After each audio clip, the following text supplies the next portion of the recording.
बहुत समय पहले की बात है। एक हरा भरा जंगल था। इस जंगल में तरह तरह के जानवर रहते थे। शेर, हाथी, हिरन, लोमड़ी, भालू, खरगोश और उनके बीच रहते थे गप्पू नाम का गधा और चमेली नाम की बकरी।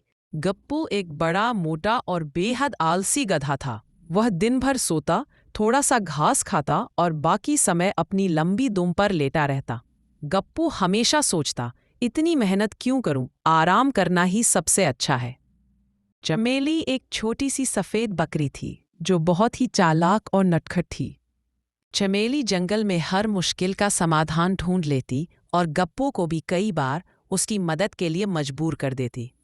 गप्पू अक्सर उसकी चालाकी को समझ नहीं पाता। एक दिन गप्पू अपने पसंदीदा पेड़ के नीचे लेटा था। सूरज तेज था और उसके माथे पर पसीने की बूंदें टपक रही थीं। पास ही चमेली घास चबा रही थी। गप्पू, तुम हमेशा क्यों सोते रहते हो? चलो साथ में थोड़ी घास इकट्ठा करते हैं ताकि शाम को भूखे न रहें। परे चमेली, इतनी मेहनत क्यों? घास तो अपने आप बढ़ती रहती है, उसे तो मैं कभी भी खा सकता हूँ। पहले मुझे सोने दो, मुझे आराम करना बहुत पसंद है। चमेली ने उसकी बातों को नज़रअंदाज करते हुए खुद ही घास इकट्ठा करना शुरू कर दिया। थोड़ी ही देर में उसने बड़ा सा घास का ढेर बना लिया।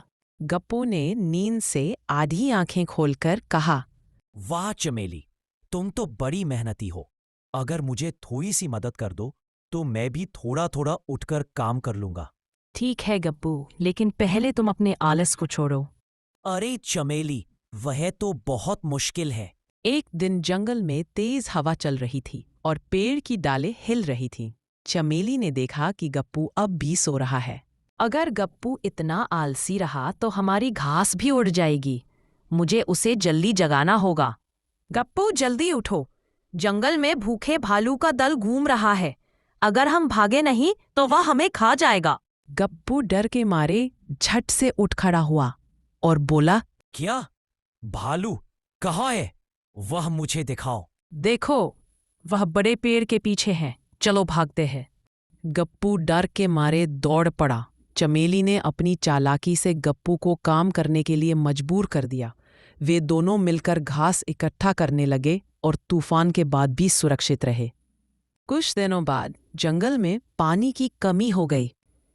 नदी का पानी सूख गया, जिससे सभी जानवर परेशान थे। गप्पू और चमेली भी पानी की खोज में निकल पड़े।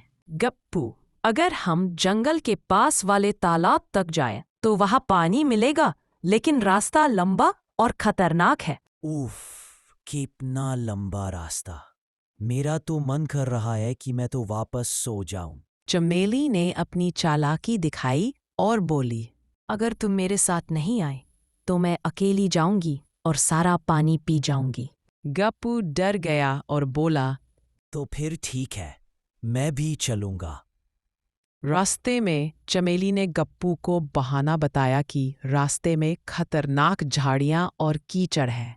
गप्पू डर के मारे हर जगह से बचकर चलता रहा। आखिरकार वे तालाब पहुंच गए और दोनों ने खूब पानी पिया। वाओ चमेली, तुम सच में बहुत चालाक हो। अगर तुम साथ नहीं होती तो मैं तो वहीं खो जाता। देखा, आलसी गधा भी कभी कभी काम कर सकता है। एक दिन जंगल में सभी जानवर इकट्ठा हुए। शेर राजा ने घोषणा की, अगले हफ्ते जंगल की सफाई करनी है। सभी जानवरों को पेड़ पौधों और रास्तों की सफाई करनी होगी। अब तो मेरी परेशानी बढ़ जाएगी। मैं तो फिर सो जाऊंगा। अगर तुम आलसी बने रहोगे तो सफाई का सारा काम अकेले मुझे करना पड़ेगा। चलो इसे मज़ेदार तरीके से करते हैं। चमेली ने गप्पू को छोटी छोटी जिम्मेदारियां दी। गप्पू ने शुरुआत में शिकायत की, लेकिन चमेली ने उसे खेल खेल में काम करवा दिया। गप्पू धीरे धीरे सफाई का काम करने लगा और उसे भी मजा आने लगा। देखा गप्पू, जब काम मज़ेदार तरीके से किया जाए तो आलस्य भी दूर हो जाता है।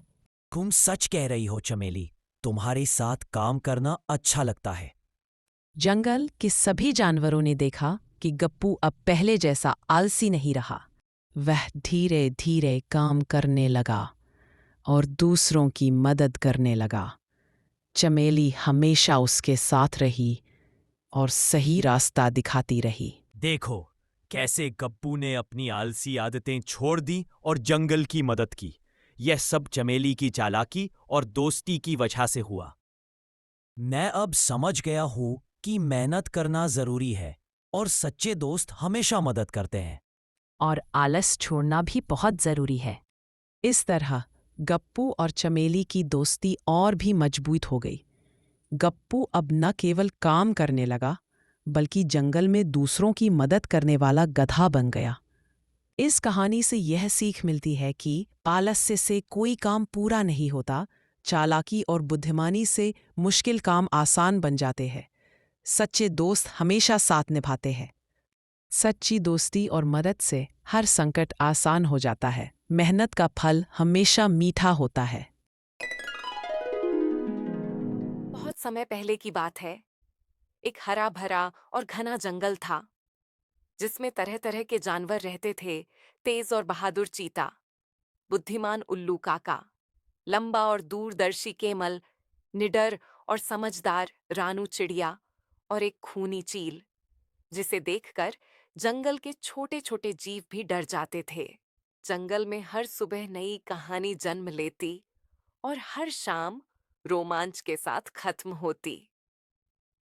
लेकिन इस दिन कुछ ऐसा होने वाला था जिसे जंगल के सारे जीव कभी नहीं भूल पाएंगे। रानू चिड़िया जंगल की सबसे छोटी चिड़िया थी, लेकिन उसकी बहादुरी और समझदारी उसके आकार से कई गुना बड़ी थी। वह हर दिन अपने दोस्तों के साथ उड़ती, छोटे जीवों की मदद करती और जंगल में होने वाले खतरों पर पैनी नजर रखती। एक दिन वह नदी किनारे खेल रही थी। तभी उसकी तेज नजर ने दूर से खूनी चील को देखा। अरे बाप रे! वह तो खूनी चील है। छोटे जानवर तो इसे देखकर डर गए होंगे। मुझे ही आगे बढ़ना होगा। रानू ने डरते हुए भी साहस दिखाया। वह चील की तरफ उड़ते हुए गई और बोली, तुम यहाँ क्यों आए हो? जंगल के सभी जानवर तुमसे डरते हैं। अगर तुम शांति से रहोगे, तो हम तुम्हारे दोस्त बन सकते हैं। हा हा हा। अरे छोटी चिड़िया, मुझे दोस्ती की जरूरत नहीं। मैं तो इस जंगल का राजा बनना चाहता हूँ। जो भी मेरे रास्ते में आएगा उसे मैं मिटा दूंगा। यह चील पूरे जंगल के लिए खतरा बन सकता है। इसे सबक सिखाना होगा। लेकिन यह काम अकेले नहीं होगा। मुझे जल्द ही अपने दोस्तों की मदद लेनी होगी। रानू तुरंत उल्लू काका के पास गई। काका अपने विशाल पेड़ पर बैठे थे और रात के समय जंगल की सभी गतिविधियों को देख सकते थे। उल्लू काका, खूनी चील जंगल में आतंक मचा रहा है। हमें क्या करना चाहिए? हा हा हा। यह चील सोच रहा होगा कि हम उससे डरेंगे। रानू, पहले हमें चीता की मदद लेनी होगी। चीता तेज और बहादुर है। वह किसी भी खतरे से लड़ सकता है। ठीक है काका, हम तुरंत उसके पास चलते हैं।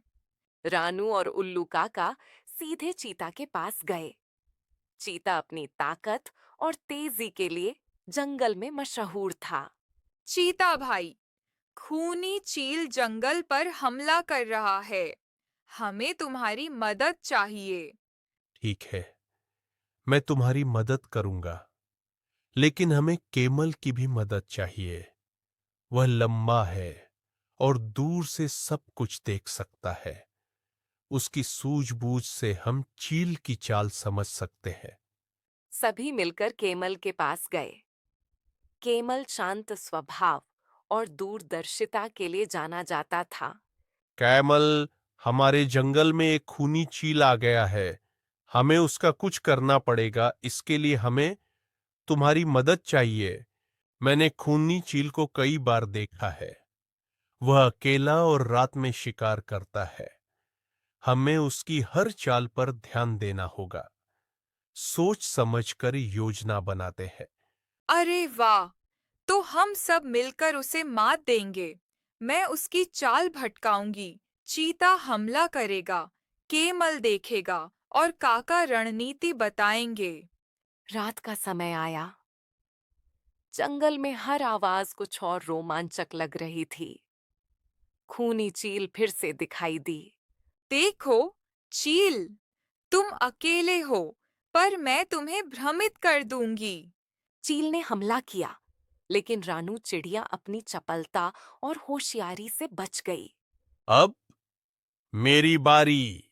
चीता ने चील के पंखों पर हमला किया। केमल ऊंचाई से देख रहे थे और तुरंत उल्लू काका को संकेत दिया।